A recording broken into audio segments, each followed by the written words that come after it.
Art on Demand is a production of the Cultural Arts Alliance of Walton County, brought to you with support from Alice Beach, 30A.com, and Florida Department of State, Division of Cultural Affairs. While these events are provided at no cost to you, we do ask that you donate what you can by visiting our website, culturalartsalliance.com, in order to help the CAA continue to foster creativity, employ artists, and bring you entertainment, education, and engagement through Art on Demand. We hope you love this virtual event. Hello and welcome to another episode of Art on Demand. I'm Jenna Varney, a local artist here in Walton County, and I'm excited to be here with you today at the Foster Gallery in Grand Boulevard Town Center. My medium is acrylic paint on gallery wrapped canvas or linen. It allows me to work on large pieces. As for my style, you can categorize it as photorealism or hyperrealism, which basically means you're going beyond the lens. The painting actually has more life to it, more depth than just, taking a regular photograph. A lot of people say, why even paint it if it looks like a photograph? But my vision, my view is to make it better than a photograph, to have life of its own. My art is almost exclusively of the local area. The endless beauty of our surrounding area provides inspiration around every corner. And because of that, a large body of my work is of the local beaches, dune lakes, and birds. My oyster paintings seem to be a fan favorite, as well as Western Lake. I do work on commissions, so if there's something special that a client wants, we work together to come up with the perfect subject. My hope is that my artwork evokes a feeling of wonder and happiness. I am currently a member of the CAA. My work is displayed here in the Foster Gallery. I think the hardest thing for people interested in art is to find that true venue to display their work and to view local art. The CAA holds several events each year that do an amazing job of bringing local artists in the community together. Because the CAA exists, anyone has the opportunity to experience art through observation or to participate at a level comfortable to them. They also provide an outlet for artists to teach and learn from each other. Joining the CAA provided the outlet I needed to get my artwork out there. Without their Foster Gallery, my artwork wouldn't have found the spotlight. I trace my success as a well-known local artist and a Visit South Walton Artist of the Year to the CAA. After being accepted into the Foster Gallery, my artwork was exposed to a whole new market. The CAA selected me as their featured artist for the 2018 Arts Quest. And my blue oyster painting was featured on the posters and the t-shirts for the event. With the help of the CAA's marketing team, I developed a local following and my career took off from there. When I do an oyster painting, I generally work from the back to the darkest areas, the bottom shells first, and then I work forward. So I would start, say, right here, and I'd move around to here, fill in the smaller spots. I'd go over to this section and then paint this shell underneath and basically work all the way around the painting. Whichever shell is on the bottom gets painted next, and then work up to the top of each shell. And then finally at the end, I would do this giant one in the center. And that's my process of how I create the depth in these paintings. Also, to get the sheen and the coloring and that really wet feel, I use multiple layers of paint thinned out. It's a glazing technique. So I do the underpainting first, the darkest colors, and then I work to light, and in between I use a blow dryer to blow dry each layer, and then work from back to front. And the lighter the color, and then to finish it off, I then use a whitewash technique where you thin out your white very thin to a milky feel to it. And you brush it all on, nice and smooth, blow dry that, do it again until you really get that shiny, milky feel that you get from an oyster. And then at the end, I go in with a very thick bodied paint. I use Liquitex Heavy Body for doing this. And I go around and I will hit all of the glints, the high points, adding all of those teeny tiny little reflections of light that really make the oyster look wet and shiny and really give it that feel of luminescence. So that's basically my process of how I go about doing an oyster painting. If you'd like to see me in action, follow me to the studio.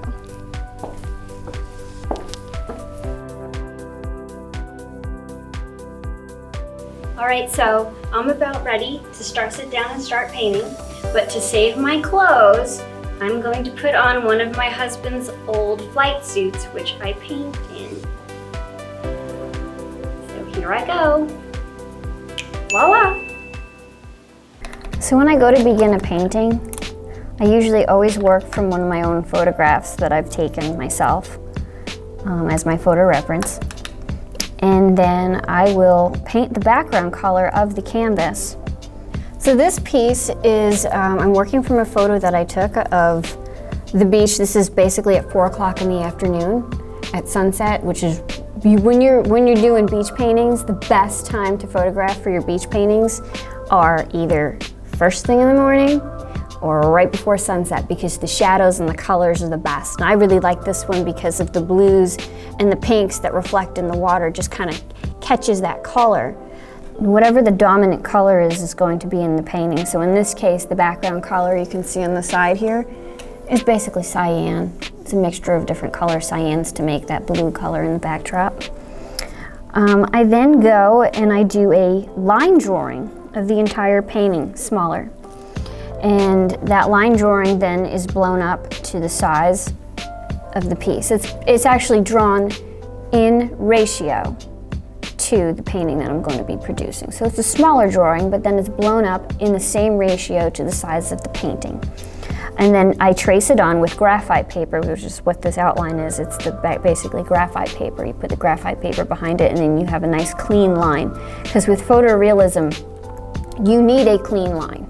So you sit and you draw first. You make all your mistakes on your drawing first. Then once it's perfect, you then use that piece and you do nice, crisp, clean lines to transfer from. There's also another technique which I do that when I'm doing a very large painting, for the most part, I grid it.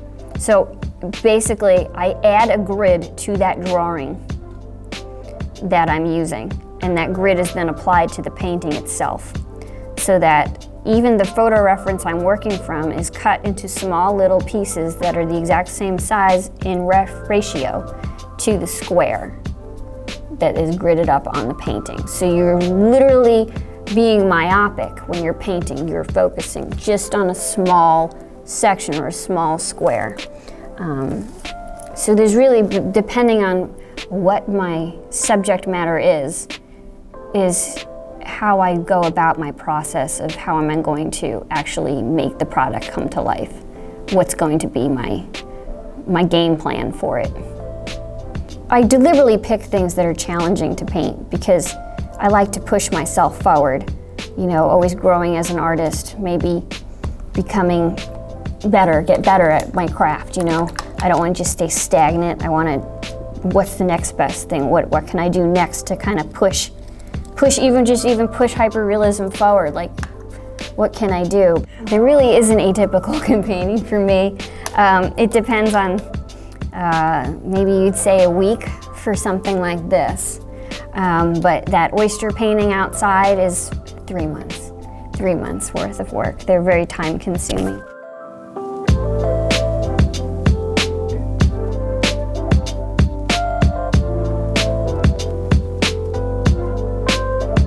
I use very small brushes for most artists.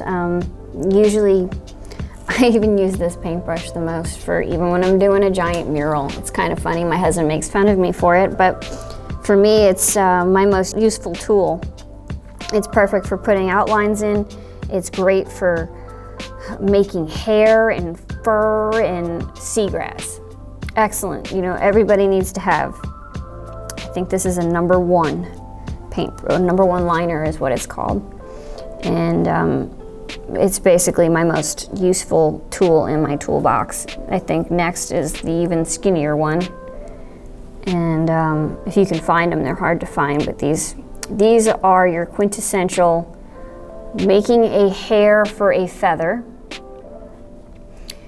creating these flicks in grass. When you're doing seagrass, these liner paintbrushes, when you thin them out and you thin the paint or your watercolor out, they give you this great flick action. You can make those curly cues that come off when you've seen a blade of seagrass, and you know the top kind of comes over and it curls under, and then you have the top where the oats hit. They're perfect, especially when you're trying to do these little teeny details and the little feathers for the birds. They just get right in there where you need to put those little highlights on the little feathers, just the little accent that you need. The other one are these chisel brushes. The chisel brushes, not only can you do perfect, beautiful lines with them, with this upstroke, they're also extremely versatile. You can make feathers with these. If you turn it upside down and you push down in the paint, it makes feathers. You could double up with a couple of different colors in it towards the front and towards the back. But as you can see, if I go like this with the paintbrush, you're making little feathers. And you're pulling it, you work on top, and it makes feathers when you work with it backwards. They're very useful. You can also use it just for painting in larger areas on your paintings and getting in there, because not only do they have the point, but they're very versatile. Very, very versatile when you need them.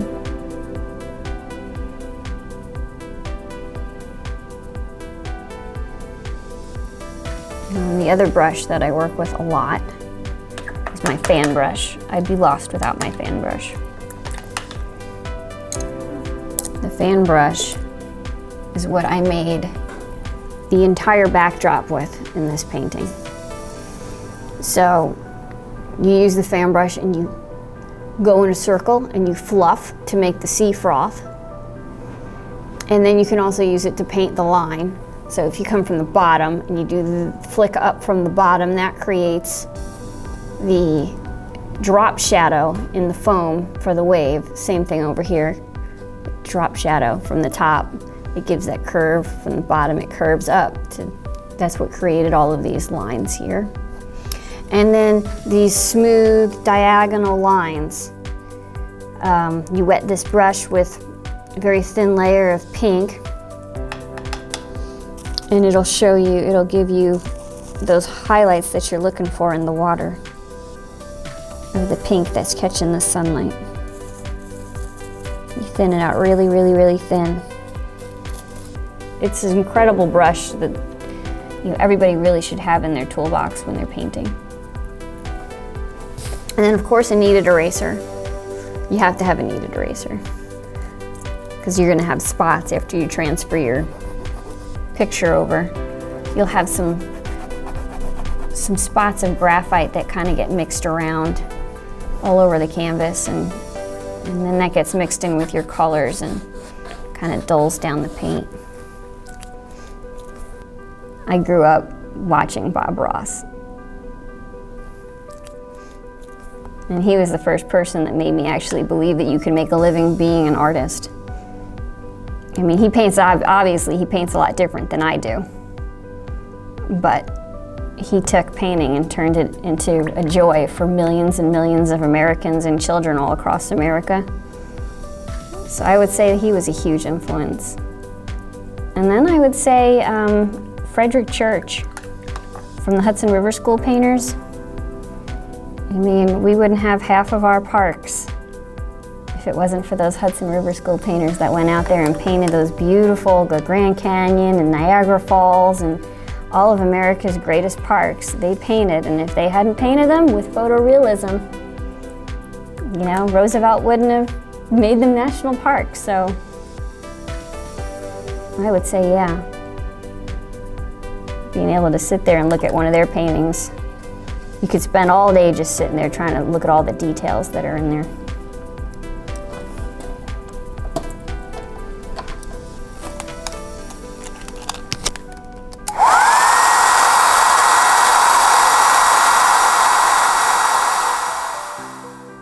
You can find my artwork on my website, jennavarney.com, or on exhibit at the Foster Gallery and J. Leone Gallery and Studio.